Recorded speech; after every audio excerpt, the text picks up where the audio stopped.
ಮಗು ಅಲ್ಲಿ ನಾನು ಬಡತನದ ಕುಟುಂಬದಲ್ಲಿ ಬೆಳೆದಿದ್ದೀನಿ ಅಂದ್ರೆ ನೀವು ನನಗೆ ಬಂದ್ಬಿಟ್ಟು ನಾನು ಇವಾಗ ಯಾರೋ ಒಂದು ಮಗು ತುಂಬಾ ಕಷ್ಟಪಡ್ತಿರುತ್ತೆ ಅವ್ರ ಲೈಫಲ್ಲಿ, ಅವ್ರ ಅಪ್ಪ ಅಮ್ಮನ ಕಷ್ಟ ನೋಡ್ತಾ ಇರುತ್ತೆ, ಸಾಲ ಚೀಟಿ ಅದು ಇದು ಕಮಿಟ್ಮೆಂಟ್ಸೇ ನೋಡ್ತಿರುತ್ತೆ, ಮನೆ ಮುಂದೆ ಜಗಳ ಮಾಡ್ತಿರ್ತಾರೆ, ಅಥವಾ ಏನಾದ್ರು ಕೇಳಿದ್ರೆ ಮಗು ಕೊಡ್ಸಕ್ ಅವ್ರ ಹತ್ರ ಇರಲ್ಲ, ಫೀಸ್ ಕಟ್ಟಕ್ ಆಗ್ತಾ ಇರಲ್ಲ.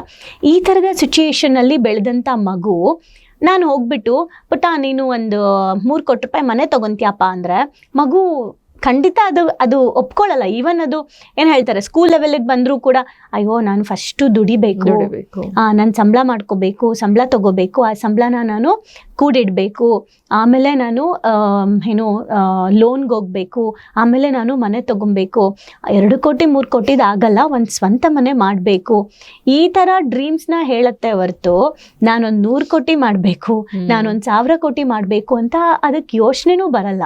ಯಾಕಂದ್ರೆ ಇದನ್ನೇ ಟ್ರಾಮಾ ಅಲ್ಲಿ ನಾವು ಚೈಲ್ಡ್ಹುಡ್ ಟ್ರಾಮಾ, ಮನಿ ಬಗ್ಗೆ ಟ್ರಾಮಾ ಕೂತಿರುತ್ತೆ, ಅದೆಲ್ಲ ಹೇಳ್ತೀವಲ್ಲ. ಸೊ ಈ ದುಡ್ಡಿರೋರ ಹತ್ರ ಯಾಕೆ ದುಡ್ಡು ಹೋಗುತ್ತೆ ಅಂದರೆ ಚಿಕ್ಕದ್ರಿಂದಾನೇ ಅವರು ದುಡ್ಡಿನ ಬಗ್ಗೆ ಅವ್ರಿಗೆ ಆಲ್ರೆಡಿ ದುಡ್ಡು ಸಿಂಪಲ್ ಆಗಿ ಬರುತ್ತೆ, ಕೆಲಸ ಮಾಡಬೇಕು ಬರುತ್ತೆ, ವೇರಿಯಸ್ ಟೈಪ್ ಆಫ್ ಬಿಸ್ನೆಸ್ ಬಗ್ಗೆ ಅವ್ರಿಗೆ ನಾಲೆಜ್ ಇರುತ್ತೆ, ಪೇರೆಂಟ್ಸು ದುಡ್ಡಿನ ಹೇಗೆ ವ್ಯವಹರಿಸ್ತಾರೆ ಅಂತ ನೋಡಿರ್ತಾರೆ ಅಲ್ವಾ. ಹಂಗೆ ದುಡ್ಡಿರೋರ ಹತ್ರ ಮಾತ್ರ ದುಡ್ಡು ಹೋಗೋದಲ್ಲ, ಕಳ್ಕೊಳ್ಳೋದು ಉಂಟು. ಇವತ್ತು ಸಂಪಾದನೆ ಮಾಡಿರ್ತಾರೆ ತಂದೆ, ನಾಳೆ ಮಗ ಅದನ್ನ ಕಳಿಬೋದು. ಓಕೆ, ಹಂಗಿದ್ರೆ ಅವ್ರು ಚೈಲ್ಡ್ಹುಡ್ಡಿಂದ ದುಡ್ಡು ನೋಡ್ಕೊಂಡು ಬಂದಿಲ್ವಾ ಅಂತ ನೀವು ಕೇಳ್ಬೋದು. ಬಟ್ ಸ್ಟಿಲ್ ಫ್ರೀಕ್ವೆನ್ಸಿ ಅಂತ ಬಂದಾಗ ಹಣಕ್ಕೆ ಒಂದು ಫ್ರೀಕ್ವೆನ್ಸಿನ ಸೆಟ್ ಮಾಡಬೇಕು. ಹಣ ಬರಬೇಕಾದ್ರೆ ನಾವು ಹೇಗಿರ್ತೀವೋ, ಹಣ ಬಂದ ಮೇಲೆ ನಾವು ಹೇಗಿರ್ತೀವಿ ಅನ್ನೋದು ತುಂಬ ಇಂಪಾರ್ಟೆಂಟ್ ಆಗುತ್ತೆ.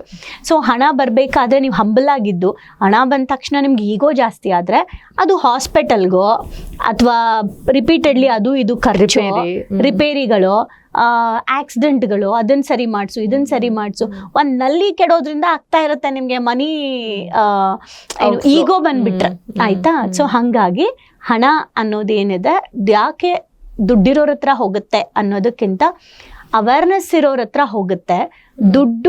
ದುಡ್ಡು ಬೇಕು ಅನ್ನೋ ದುಡ್ಡಿನ ಜ್ಞಾನ ಪ್ರಜ್ಞೆ ಯಾರ ಹತ್ರ ಇದೆ ಅವ್ರ ಹತ್ರ ಫ್ಲೋ ಚೆನ್ನಾಗಾಗುತ್ತೆ. ಸೊ ನಮ್ಮ ಹತ್ರ ಈಗ ದುಡ್ಡು ಬರಬೇಕು ಅಂದ್ರೆ ನಮ್ಗೆ ಏನ್ ಬರಬೇಕು? ಜ್ಞಾನ. ಸಿಂಪಲ್.